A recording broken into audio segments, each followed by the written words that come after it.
Good afternoon. I'm Chad Matthews with the Lone Star Film Festival, welcoming you to this afternoon's film talk with the creators of the Texas-produced feature film 12 Mighty Orphans. For over 15 years, the Lone Star Film Society has been supported by generous contributors just like you. We ask that during this film talk, you take a moment to visit our website and donate, whether it's $5, $10, $50, whatever amount you feel comfortable with. That helps go to our film education programs, just like the one we have coming up with our summer film camp for high school students. It takes place June 21st through the 25th right here in Fort Worth. Now, before I pass this over to our moderators from Women in Film Dallas, let's take a look at the trailer for 12 Mighty Orphans. Thank you so much for supporting film in Fort Worth, and enjoy the film talk. My name's Harvey Newell Russell. I'm the new math science teacher. The football coach? That's right. We teach survival. If we don't, they'll never make it on the outside. The thing about football is it teaches teamwork and discipline, and those are key elements to survival. The way I see it, you can either work the field or play the field. Hell sounds good to me. I'm in. Might as well. Okay. Ready, set, play! This is going to be even more work than you imagine. Today we're going up against a team that's won 2 state championships. Stay down in the dirt where you belong, loser orphan. That's a funny formation. It's your new offense, line up a quarter yard directly behind AP for the snap. What position does that make me, Coach? We'll call you the quarterback. This is how we're gonna beat the bigger teams. We don't have the size, so we gotta utilize what we do have, speed. We finally got a team. Might as well call it the Mighty Mighty. Every second that they're on the field, we're losing money. When are you gonna stand up for these children and do what's right? Juanita, we have a chance to make a real difference here. They're gonna want you to win. Everybody's gonna be behind a team with nothing. Just like them.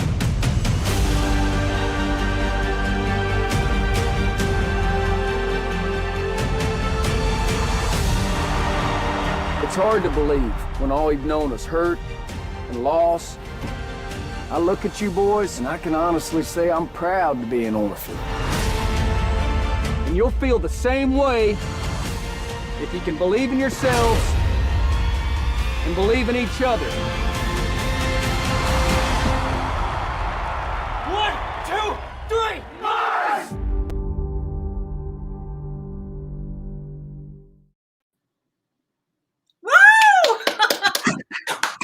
Oh my gosh, it was so good. Oh man, and that is a fantastic trailer. I mean, that really gives you a sense of what the film is about.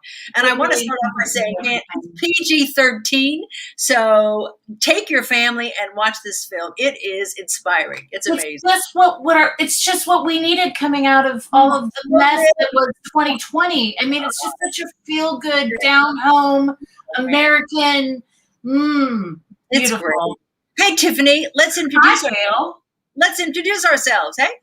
All right. I'll start. I'm Tiffany Vollmer. I am the president of Women in Film Dallas 2021. I work at Media Tech Institute, and I am also a voice actor, best known for my role in Dragon Ball, Dragon Ball Z, Dragon Ball GT as Bulma. And hi, I'm Gail Cronauer, and I am an actor primarily, also teach. I am vice president of Women in Film. I am Tiffany's, this side, back up. And I am in Austin right now working on a short film. And I am perhaps most recently known for The Vast of Night on Amazon Prime. So please check that out. Another film made in Texas. Woo! So I just want to say we're here to celebrate Texas filmmaking, Texas filmmakers today. And we have some other people to introduce you to. So should we go for it, Tiffany? Well, yes. And also, just so you know, Gail and I also have a podcast called Just Saying. So if you like what we do here, you can catch up with us on our WIFD YouTube channel. Hi, everybody. Oh, Ty's here. Hello, Ty. All right. Ty here. Let's get my hat straight. Ty made it just in time. Yeah. Sorry. So should we have you folks introduce yourselves? Angelique, you're next on my screen. I'll go for it. Hi, I'm Angelique De Luca, and I'm one of the producers on this amazing movie. And I am so happy to be with you guys today. Fantastic. You're up, Lane. We'll save the best for last. We'll save Ty, but I'm Lane. I'm Lane Garrison. I'm Ty's co-conspirator, co-writer, and adapted the Jim Dent novel. And I'm also playing Luther Scarborough, the not nice coach. Boo! Who is responsible for getting the Mighty Mites thrown out of football. So you are fantastic as a bad guy. Yes. Well, that's what my wife tells me, but she says I'm not acting. So, but it's the hair. It's the hair. You know what's funny about that? Before Ty introduces himself, my wife showed up on set the first day as I walked out of the hair trailer, and they asked me. It was a woman I had worked with Ty on the Iron Orchard. She said, "What are we doing with this character?" And I said, "Adolf Hitler."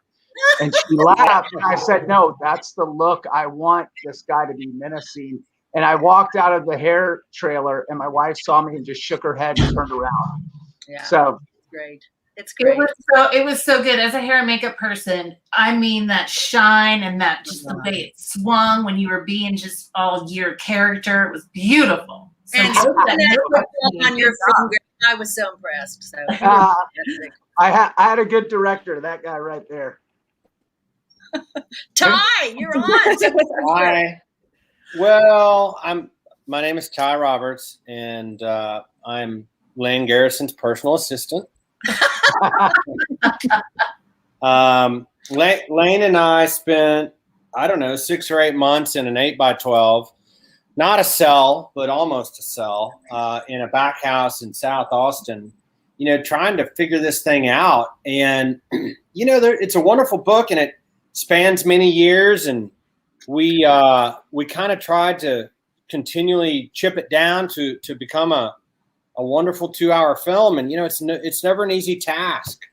And, somehow, some way, it's a long story, but we got a lot of great people involved in this. And, including Angelique and Mike De Luca and validating the project on a much bigger, deeper level for us. And sure enough, then our talented cast came in, and it was off to the races. But it all starts with a great story. Can we back up a bit, because I want to know a little bit more about that. I've lived in Dallas for 40 years. Not a Texas native. I got here as soon as I could. I'd never heard of Jim Dent. I've never heard of Rusty Russell, the Mighty Mites. Masons I'd heard of. But can you talk a little bit about how you came to this story? I mean, what a gem. Yeah, I had sort of heard of it in the back of my mind because Dent had written The Junction Boys and another book called Courage Beyond the Game that was adapted into a film probably 2017, I think, 2016. And my partner, Houston Hill, approached me about it. He said, there's this book I read back in 2008. I fell in love with it. It really is a unique sort of sports film. And it actually has a whole lot more. And I was a little reticent at first because, it's hard to get out of the tropes of the sports genre. And, it's always, the underdog and, the magical coach comes in and, there's that little, that one player who's sort of the star player who doesn't quite fit in with everybody else. And, I mean, we kind of have all those elements in our story as well. But at the same time, we have all this other stuff. And that is, the orphan background and Rusty Russell in World War I and being a veteran and having essentially PTSD and, just all the backstory to these great characters, to me, set it apart. So I think one of the key elements was because Dent's book was so great in condensing it. And one thing that Ty and I agreed on early on was we did not want to, this was not a football movie. This was about the characters and what this one man overcame in his own life and what he did to inspire other people. And football was just the vehicle used in the backdrop, so to say, in telling this story of how these boys would achieve something in life. And, you know, during a time where orphans were considered basically outcasts and convicts, they were the dregs of society. And the fact that these boys at the height of the Great Depression end up inspiring the entire nation all the way up to Roosevelt, to President Roosevelt, is really remarkable. And it's, you know, it's during the Great Depression and a hard time in American history. And what a better time than now to release this film as we've all come out of this pandemic and are coming out of it. I think it's just got one of those messages without it being hokey and corny and too sappy of how we can overcome obstacles if we believe in ourselves and each other. And I'm so thrilled. I feel like it's just a godsend kind of moment that the film's being released now. So it is. It's just what we needed. And I had a question about that. We're going to talk about location because, of course, it's a huge part of this film. I feel like the home itself was almost a character in its own right. And I get goosebumps because when I first got into this industry 20-something years ago, I shot a feature film and we did an entire weekend at that location. So when I saw it on camera, the shots that you guys got of it, I mean, it's just beautiful. And so before we get to that location, that opening scene where, without giving too much away, we are traveling from that small town to the Masonic orphanage. Where did you guys shoot that? What location was that in? The very as they're driving? Yes. Yeah, it was honestly, it was a kind of a no stoplight sort of town. It was basically a crossroads about 30 minutes due south of Fort Worth. Maybe, I don't even know the name of it. Do you remember, Wayne? I don't. It was, all I remember is that gas station had incredible barbecue, and every lottery ticket you bought was a winner. So it was a no stoplight town. It was, I don't know, it was somewhere 25 miles outside of Fort Worth, but it was pretty cool when, you know, that was a big thing for us in setting up the film, but in driving out there and watching the street and all the extras, and you feel like you were stepping back in time. And of course I pulled up in my car into shot one, and they're like, "You're in the shot." So but I think it was had near to do another shot, but it's I think it was a great way to start the film and set the tone for the era.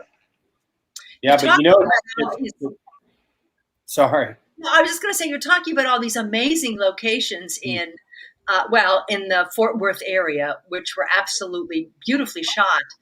But I'm wondering, you know, we've seen a number of Texas-based films, News of the World, that were not shot in Texas. And I have to applaud you for choosing to shoot this Fort Worth, Texas tale in the area.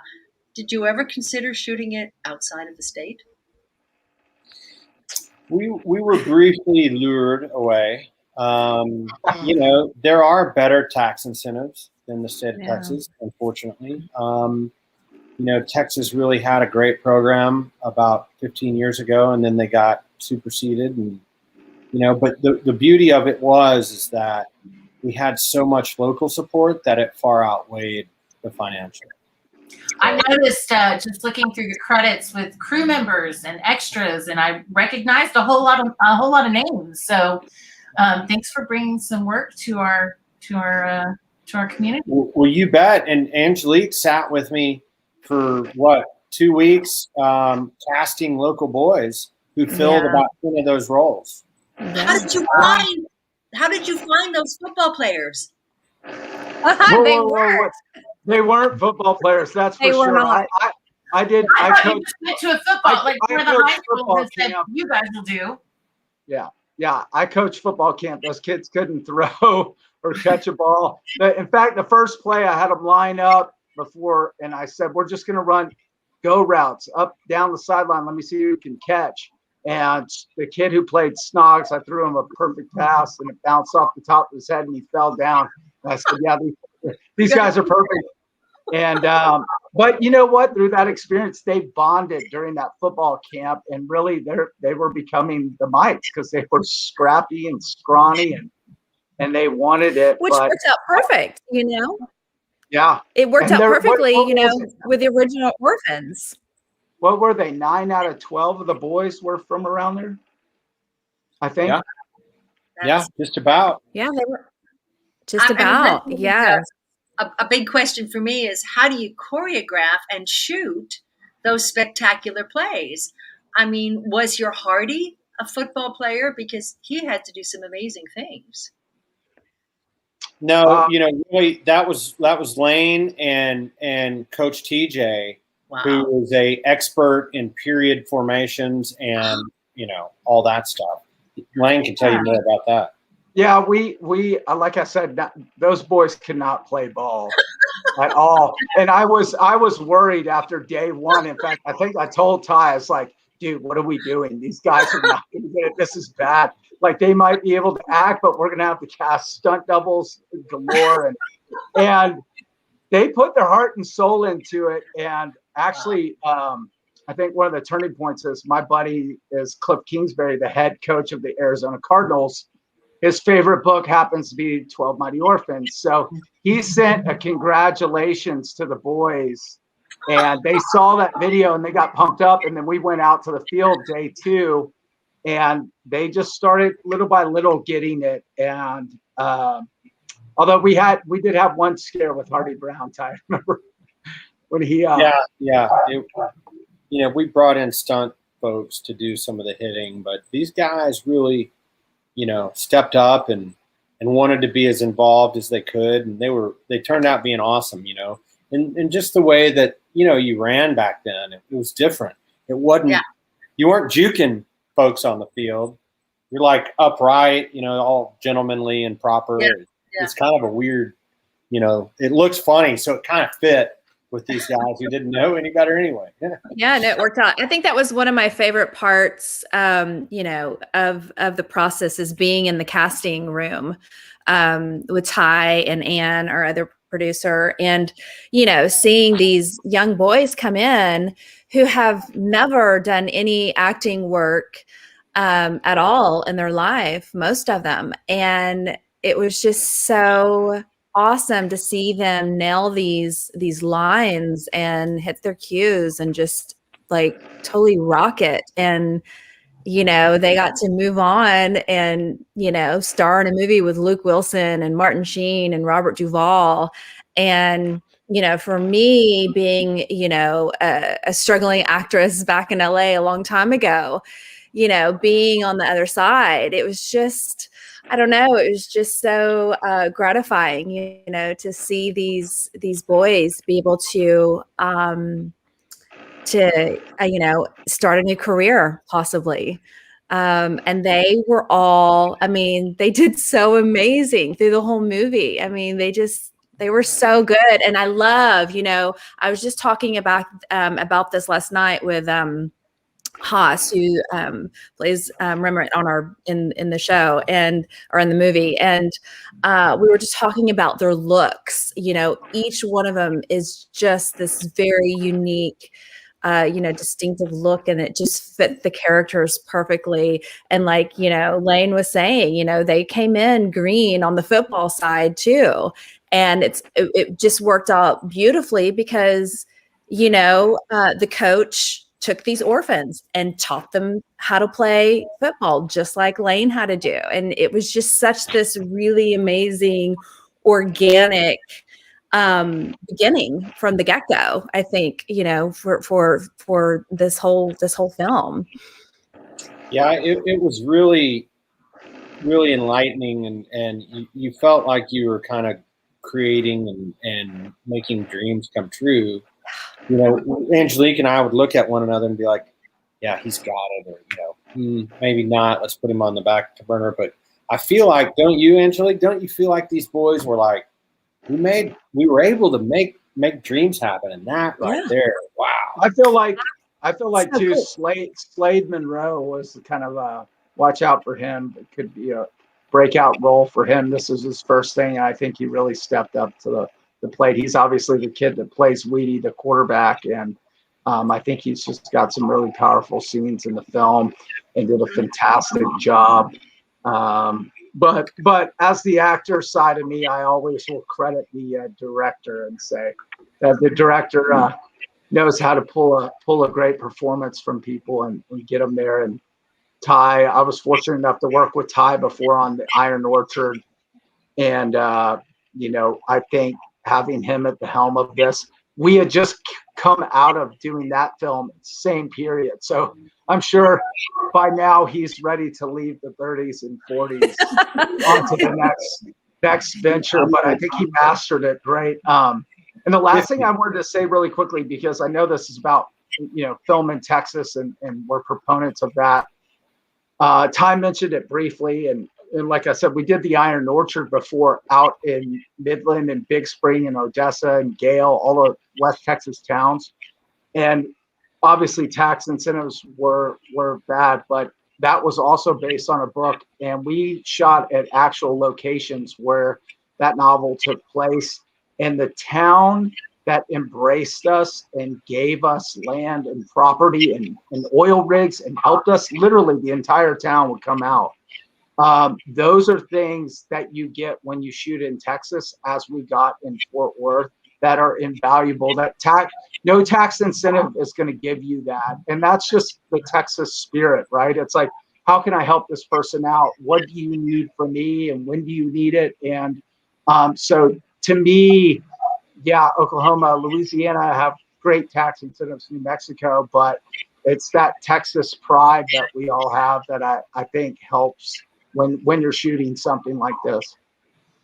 It's true. Yeah, I've shot in small towns in Texas, and they're just so excited to have, you know, they don't get a lot of famous people or that type of industry in their parts of town. So when they do come, they're overly excited about it. I remember having to drive 30 minutes outside of town to get, you know, beer for the crew on a shoot that I did. And I was about 20 or 30 bucks short of my order. And the lady at the beer store said, "Oh, don't worry about it. Just bring it back to me tomorrow, darling. It's no big deal." And I was just, you know, but that's just what small Texas towns do. They're very hospitable. Yeah, they certainly are. So let's talk about well, actually, before we move on to that, since we're talking about casting, did you have your stars in place? I mean, which came first, the team or the coaches, or that process? I can't remember.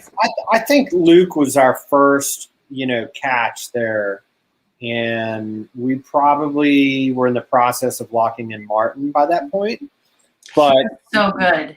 You know, when you're casting, you know, the first timers for sure, you know, that's clearly less important, but I do think their eyes lit up quite a bit, you know, when they found out, you know, Luke was involved and possibly Martin, and you know, that's incentive for them. But gosh, they were hungry no matter who was playing those parts. What's that sound? Who's vibrating in there? You just told us a story about the guys being excited. We put my little cousin in at the final scene of the film, who wants to be an actress. She's like 14, and Martin Sheen's so kind to everybody on set. He talks to everybody. He takes them under their wing. I mean, he's one of the nicest guys I've ever worked with. And my little cousin comes over to me and she says, "Lane," she pulls on my shirt. I said, "Yeah." She said, "This old guy keeps talking to me about acting over and over again. Like it's annoying me." I go, "Well, that old guy who's giving you some direction is Martin Sheen." And she goes, "Who's that?" And just like a sign of generational gaps. But her mom and dad pulled her aside and quickly shut her up. But I had to tell her all of the credits and who this is. You're basically a legend is taking you under his arm, and trying to teach you stuff. So that's awesome. Yeah, we have a question here. Somebody from the Fort Worth Business Press said, "Did you have a dialect coach?" on it? What were the most difficult parts of the language for them to master? Or were these all local people who were pretty much just speaking their speech? Yeah. Pretty much everybody was local or Southern. We had a couple of the guys that were from. Jake Austin Walker is originally from Mississippi, and Jacob Laughlin is from Arkansas, and Sampley Barnaga is from Alabama. So, a little bit of Southern in their drawl was no challenge whatsoever. And even Wayne Knight, who is otherwise known as Newman, is originally from Georgia. Oh. So, he even, had a little bit in there. But, Luke and I worked together quite a bit, and I had some old tapes of Rusty Russell, and he listened to them. Of course, Rusty was that generation, kind of like our grandparents who talked like this. We didn't want to take it really to that level. So I think Luke did an awesome job of just like putting that. I always say kind of that was the grandparents sort of level, and then my parents sort of had their level, and then we're all getting kind of washed out along the way. But Luke kind of stuck it more closer to what kind of our parents' generation is, and it's just subtle, but it's there. He has certain things that he says that you're like, okay, this guy's definitely from Texas. We've got another question here, and this Should I answer that? Should I answer that? Sorry. I'm so sorry. Yeah. Answer it. Hold on, I'm reading. My scene got cut out. Oh. What was your- I got to play? Okay, you ready for this? I got to play a nun. How could they leave you on the cutting room floor? That's just not fair. I know. That was that question was from one of my colleagues, Eric. Jewel was asking, about the book and, what did get cut. I'm sure I missed the nun already. Yeah. And it's funny, Lane and I wrote the scene. I believe we wrote it from scratch. And we thought, wow, this is such a powerful, moving scene. And it was really good and had a lot of key elements to it. But what ended up being our problem in our early cuts was it was taking us too long to get to football, and we were introducing everybody to a much deeper degree that we were kind of losing sight of our main characters. And so you really have to distill it down to, Rusty Russell and kind of Hardy Brown, Rusty Russell, Juanita and his family, and Hardy Brown, and then sort of your more, kind of villain or, antagonist or whatnot, and sort of build that up from there. And it was just, we were front heavy with meeting too many people, and we had to cut a lot of really large great cast. We're saving all the scenes we cut for the show. Hopefully we'll do a show based off the movie, just because Rusty Russell was at the orphanage for 16 years. There's so much life in there to be lived, and there were so many scenes. If I had it my way, the film would be 3 hours long. Every scene would be in there, and that's not. I'm just an old movie buff. I can sit in a room for 2-3 hours and watch a film and be engaged. And I know the generational gap, like I talked about now, it's like, an hour and a half, you've got my attention, go. So there was a bunch of scenes cut. Every time Ty is a stronger man than I am, which is why he's a great director, he would cut a scene and I would be like, no, that has to go in. He's like, buddy, the film is at 2 hours and 26 minutes. And I'm like, I don't care. I want it that long. But he just had to keep whittling it down. And that's why I'm not sitting in the director's seat yet, because I would be getting in fights with editors in studio and people would be hating me. And but Ty somehow managed all these notes from so many people. Well, and it was really trying to sell the movie, and just enough people saying, guys, we got to get this under 2 hours. Yeah. And, at the end of the day, it was just like, okay. Man, those montage scenes really worked out. They were beautiful. Under 2 hours. under 2 hours, and it's got a PG-13 rating. Was rating an issue for you with this? No. Mm-mm. No, Stop I mean, this story. I think that if we would have, really wanted it to be appealing to the mouse house, it would have been an issue. But yeah, no, I think it fit about where we thought it was. Yeah. There's a TV show here. I watched the film, and I was so engaged by it that I got Jim's book and I read the book, and then I went back and watched the film again, and I went, oh my God, look at that little bit of dialogue. I remember when that showed up in the film. I'm so in awe of the work you men did adapting it. It's just massive. I'll say this before Ty's already laughing because he knows, but we were in this tiny room, and if anybody walked in there, they would think we were both crazy and plotting to like destroy the world. There were Post-it notes on every inch of the wall, huge poster boards, coffee cups stacked, like trash overflowing, and it was pretty nasty in there. But how do you take that such a great story and great book and whittle it down? And that's what I tell everybody. This isn't the book. This is the movie, and we had under 2 hours to tell this story. And I'm proud of it. And said, from what that story was and what we were trying to convey, that I'm pretty impressed with what was pulled off out of that book and out of the story. So we'll save the rest for the show.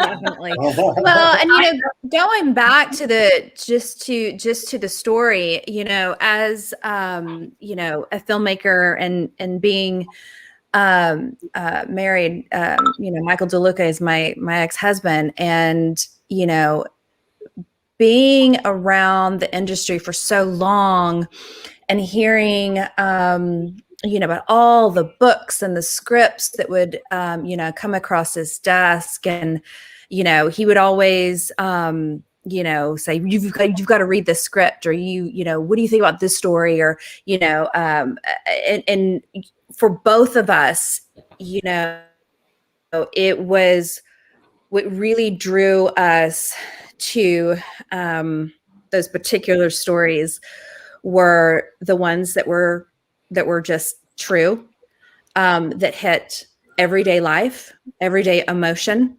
And when Lane had approached me about coming on to this film, it was initially to do a cameo role, and I said absolutely, I would love to, especially shooting here in my hometown. I mean, that was amazing. And I said, well, send me both, but I want to read the book first, and then I want to read the script. And I did not even get 3 chapters in, and I had gone through every kind of life emotion.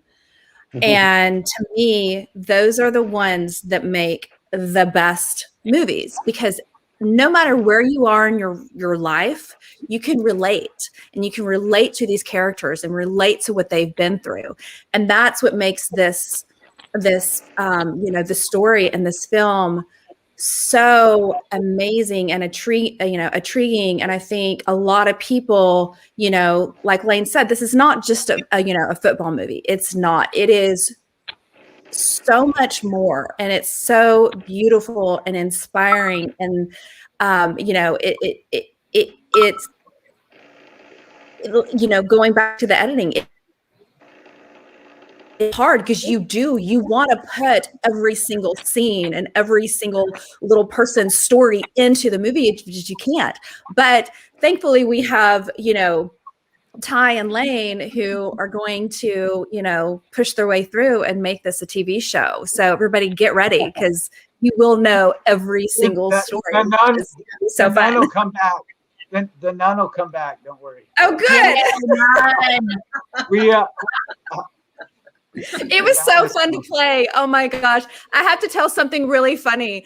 So I had gone to wardrobe, and I was waiting for my scene. And so as I was waiting, I was, I'm still producing too. So I'm somewhere in one of the rooms there at the home, and I've got my earphones on and I'm sitting in my director's chair, and I'm sitting there, and Luke walks in and he looks at me, and he doesn't even recognize me, and he just does this.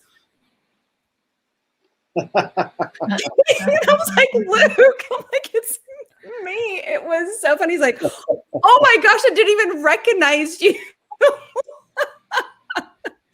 But it was a lot of fun. So, hopefully, yes, Lane, I'd love to come back as the nun again. We'll find something else. No, we're building it out. There's so many great roles. There's so many. Get it off the ground. I know. I wanted to give a nod to the writing, and especially growing up in Texas, football being such an important sport for our state. I love the way that each of the different coaches had a very distinct, different personality. And one of my favorite scenes is when they're playing against the Rams, and the line is, "He's fast, you're observant, everybody's got a gift. What's ours?" I mean, that scene between the head coach, the banter between the head coach and the assistant coach, one of the funniest parts of the movie. I just loved that. So I just wanted to give you a nod for that. The writing in that little segment, even though it was just a little tiny part of the movie, it was just genius. It was great.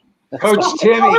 Inspiration for these different coaches and how, to make them all just really unique on all these different teams. That one of those guys, the bigger set guy in that scene is Ty and I's good friend Jake Mcalister, who was also an investor. He's an oil man from Midland in the Iron Orchard, and he is just a larger than life character.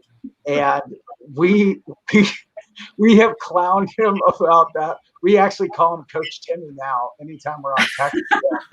But those guys did great. And that was, honestly, we were laughing so hard every time we did a take with those guys. And the other actor is, what's his name, Ty? Was Luke's buddy.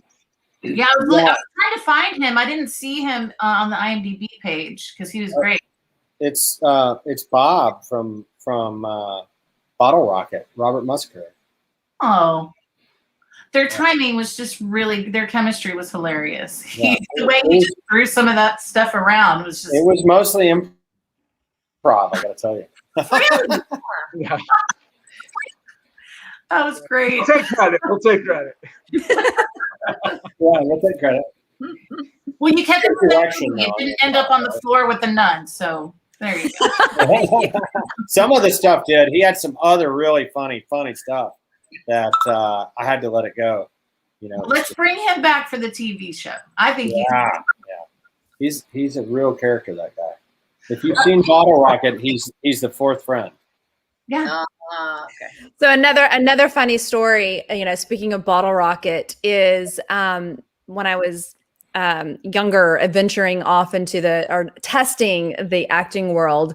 My mom was my biggest fan and advocate to get me into this industry, which is so odd because a lot of parents are like, stay away, like kind of I am with my kiddos. I'm like, stay away from the acting industry. But so she had, she was on to the Texas Film Festival, Texas Film Commission website, and she'd go in there and find, what's shooting around, the Dallas Fort Worth area. And so I did like a small background, role on Walker, Texas Ranger, and I got bumped up, and then my mom, came across this movie. Well, it was Bottle Rocket, and sure enough, late night, shot all night. It was the party scene at oh my gosh, what's his name? Who was the guy in the older gentleman? What's his name? Oh, Bottle Rocket? James Caan. James Caan. Okay, so it was a party at James Caan's loft apartment, and sure enough, they like called me over and ended up changing me in some different outfit, and I got bumped up, and I actually had a scene. I got cut off again, of course, ended up on the floor, but I had a scene with James Caan and I think it was Owen, and we were sitting on a couch like this, and but it got cut. But fun, what's so crazy is that was Luke Wilson's first movie, and then here we go. 20 some odd years later, here I am doing my first movie, but I'm his boss this time. Which is so funny and ironic and so cool at the same time. How funny. Hey, y'all, I hate to say it, but I have to go. My son is graduating from his school, and it's his last day. Love it. Tomorrow's the last day, but the party is right now. So give your best 1 minute self. Give your best 1 minute self. We'll see you soon. Thank you all. We'll see you soon. Really appreciate your time and interest. Bye, y'all. Bye. Bye. And then there were 4. Oh, yeah. So I guess I really just want to talk about the location, the Pythian home, the Masonic Orphanage. I don't know. Was there a reason that we didn't use the name of what I know it, just because I live in the area? Yeah. The home obviously was operating. I believe fully operating up until 2016. Or I might be wrong. 2005. Okay, 2005. Yeah. But they had revamped that building. And actually, before we were even done with the script, Houston Hill, our other producer, called Ty and I and said, y'all have got to come to Weatherford and come walk this property that I just found. And I kid you not, we had just written that opening scene where the car's coming through and coming up to the orphanage. Well, and there was the old tree. I don't want to give away too much in the movie, but the old tree, and Rusty has flashbacks, the whole deal. Well, when Ty and I were pulling up towards the orphanage, there was this huge old dead oak tree that looked like menacing. You could see the orphanage up on the hill there at the Pythian home. And then we pulled into that driveway. I get chills telling the story, and I just go, "This is the place." It's like, we haven't even seen the inside yet. I'm like, "This is it." I know if it looks anything like this exterior. And we walked the whole building, and by the time we were done, we were like, "We have to shoot this place."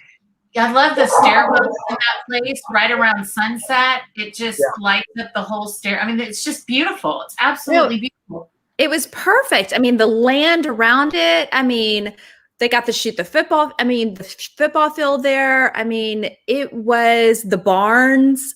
It was meant to be. If you saw the football field at the orphanage, right, or the practice field where they learned to play and everything, that was a big heap of dirt. There were like dirt, grass mounds and everything. And I walked out there. I'll never forget. It was freezing cold. And I went out there and I looked out over that pasture, and I saw that it was a field like way, way back in the day. I could just tell from the way it was laid out, like even though there were heaps of rocks and dirt there. And I asked the head of the orphanage, I said, "What did this used to be?" And they said, "I think it was a soccer field back in the 50s or 40s.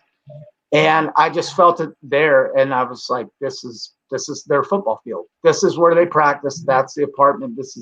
It's all coming together. And it's just one of those God moments where you just feel like was meant to be. I personally, Angelique knows my story. I lost both my parents when I was a young man. My little sister was taken to an orphanage at Buckner Home in Dallas. And football for me was my escape and something I excelled at. And that's what I thought my career was going to be, in just playing football.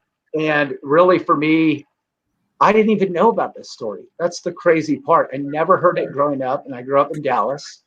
And to be an orphan kid who football was my escape and my way out, and everything that taught me that we learned in that film, I really felt like through this process, it was just kind of because there's been a lot of people try to make this movie before us. And I just feel like it was a God sent that said, "Hey, Lane, I want you to be a part of this." And I'm gonna cry. Oh yeah. No, I mean, I felt it in writing it. I said, who knows these boys better than I do? I felt what they felt. And so, some of those scenes, they were therapeutic in writing it. And I just feel so fortunate to be part of something that I hope inspires. You just know some kid's going to watch this and go with nothing and say, you know what, these kids made a name of themselves and did something to inspire the nation. I can too. I'm going to go be a great scientist, president, football player, whatever. And those are the movies to me that's a cool thing that we all get to be a part of in our career. And what's really inspiring beyond that is that it's not just the young men who play football; it's everybody who supports them. There aren't a lot of females in the film. I mean, truth be told, we killed off the nun, but the young girls at the orphanage, Rusty Russell's wife and daughters, which we didn't really have at that time, but have been added for dramatic effect. They're so much a part of the fabric of it. And without giving away too much, the welcome home that the boys have at the end of the film is, whoa, do they know what just transpired? I don't want to give it away. Well, no. It's a wonderful way to end it. We and then I'll let Angelique, you definitely got to chime in on this, but I think Vanessa Shaw did a remarkable job. And there's like 4 scenes that were cut of hers that I thought were awesome. But once again, a timing thing, and who knows why Ty had to get rid of them. But she did an amazing job. But Juanita Russell in real life, and now mind you, this is during a period where women, you saw from what Luther said, in the film. I don't know if you remember that line when I said about women. Yeah. Women having the vote. Yeah, I know. But that was the perception, right? During that era. This woman in real life stood up in the man's dog-eat-dog world and fought for the rights of women and fought to educate those young girls that were basically living like slave labor. And they were just field hands and knew how to sew barely. And that woman stressed education on young women and fought against child labor laws and everything else. And we always say this, and it's true. It's like behind every great man's a great woman. Juanita Russell in real life and in this film was that moral backbone. And she really was the person that pushed Rusty to do great things. And while you see it stressed in this film, I mean, what Juanita did in real life is just phenomenal. Yeah. Strong woman. Yeah. See it in the series. Yeah. Oh, for sure. I mean, I've already written a pilot for it, and Juanita's character is just like out of this world. So, I mean, it's something we really want to stress, and this should be a film for everybody, young women, old women, young men, old men, kids. I mean, it is. Yeah. Totally is. Yeah. And a shout out to your score too. The music could have been all this dull, depression stuff, but it's upbeat and inspiring, just as the film is. And that's what I was saying about those montage scenes, the music, and the way that you layered like the overlapping of some of the plays that were happening. And there's just so much information that that kind of kept us engaged and moved the story forward without having to show all of those, which could have been elaborated little bits of information. It was really well done. Well, I would like to take credit for that, but we'll give that to Mark Isham, the great film composer who actually composed this in Moscow. Because of COVID, symphonies and people were not allowed to gather. Well, they were in Moscow. So the Moscow Symphony Orchestra gathered. And we watched them online. It was the coolest thing ever. Wow. As Mark was conducting their orchestra and their symphony live in Moscow, which it was a whole nother different day while they were doing it. I just thought that was fascinating that we're all chiming in and giving direction, and Mark's composing with so even that's something cool about our business, right? And no one over there really spoke English, yet they're composing music based on images they're seeing and what they're being told this film's about. And I thought that's that's once again, movie magic of bringing the world together for something for good. Yeah. And how else did you guys, this did happen during the pandemic. So what was your shooting like, and what was your release date? Did it affect when you guys were going to have your premiere and your showings and all that? Well, luckily we shot right before everything hit. We got done filming. What? Say it again. We've end of November, and then everything started. About 3 months as we're starting the editing process is really when the pandemic kicked off, and we're like, "What is happening?" Mm-hmm. Yeah. But let me tell you something. The timing on everything is again really amazing. Lane, did Haas send you that article that he found? No, I don't. Well, I don't know. Okay, so he just showed this to me last night. Let me find it, because I was like, we were both flipping out over this. Hold on one second. Haas is the guy that plays Remmert and does a fantastic job. He's just a great actor. He's from Oklahoma originally. Okay, are you ready for this? This was an article. I can't see where it's from. It might have been the Star Telegram. Wait, let me see if it says on here. Star Telegram. So, June 9th, 1961. June 9th, you guys. Today's the what? The bird. Okay. June 9th, 1961. Mayor of Fort Worth declares Rusty Russell Day. Oh, wow. Can you believe that? And we are we're doing on Monday, they're doing the declaration again for 12 Mighty Orphans. 12 Mighty Orphans. Wow. Yeah. Isn't that insane? Incredible. So let me tell you something. This is one thing, and Lane knows this because we're both huge Christians. But everything happens for a reason. Every single thing happens for a reason, and it also happens in God's timing. I'm telling you, from when we shot to the pandemic happening to it pushing us back to our release date, having to do get our our composers out of, or not composers, but our music done in Moscow, Russia. I mean, everything to this day, as we sit here with this article, how crazy is that? I mean, the timing, it couldn't be more perfect. Everything about it, just I don't know, it blows my mind.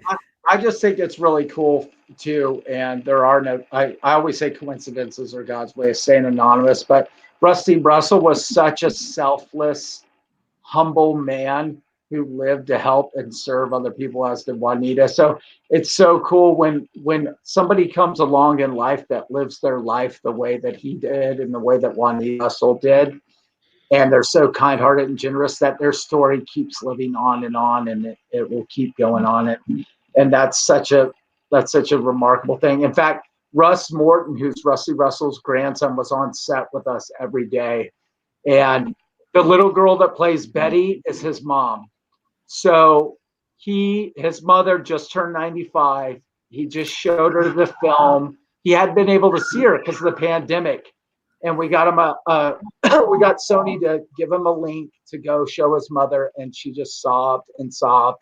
And I thought this, I get chills. I thought this was the greatest compliment ever, is that she thought that Luke Wilson nailed her daddy.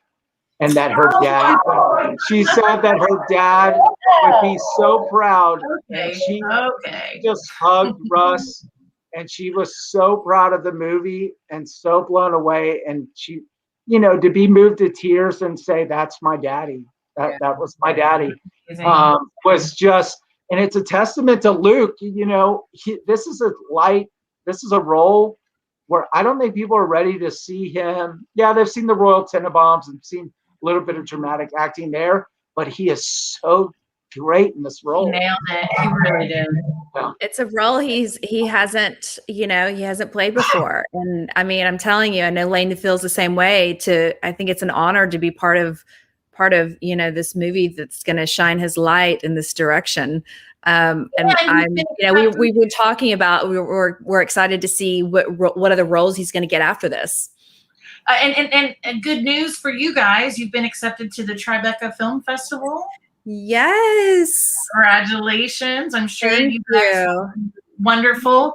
And they premiere on Father's Day, which is so appropriate. Oh yeah. Even that's great. And what a great gift to go take Dad, like leave the bat tie and the shake weight. Just go take Dad to the movie, celebrate him, love on him. He'll love it. Go to dinner, movie. Yeah. I've got my cell down. I've got my whole pitch. I love it. Well, thank you guys for having us. It's been so great to get to know each of you. Gail, thanks for joining us from your hotel room in Austin, Texas. Have fun on your shoot. Thank you so much. Thank you guys so much. And opening. We look forward, to seeing the rest of our friends that are very jealous that we got to see it. We'll be able to watch it now and enjoy with us. And you guys open in Texas, June 11th. June 11th. Nationwide on the 18th, correct? Correct. Yes. Spread the word, and then I'll see the three of you on the TV show. Yes. The three nuns. It'll be a whole episode, the three nuns. I love it. I love it. My three nuns, yes. Three's better than one. And then we'll do a whole spinoff. And I want to just thank Chad Matthews for inviting Gail and I to moderate with these beautiful people and the Lone Star Film Festival. Best of luck to you all as well. And thanks for putting this chat on. Gail, you got anything for us? I just have one little thing that I read, that Luke's mom, Laura Wilson, shot a lot of still. She's an internationally renowned photographer. And there is going to be an exhibit of the 12 Mighty Orphans at the Cowgirl Museum, sponsored by this commission. So check that out. It is opening, let me see, on June 8th. So on June 8th, yes, at the Cowgirl Hall of Fame. Everybody, please go see it. It's going to be amazing. And there's going to be some of the costumes that the actors wore. It's going to be beautiful.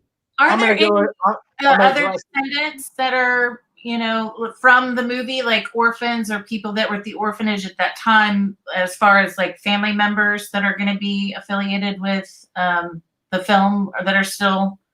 Well, we had Opal on set, by the way. Okay. The real life Opal came to see Levi Dillon, who was basically playing her husband at the time. And we had some of the old.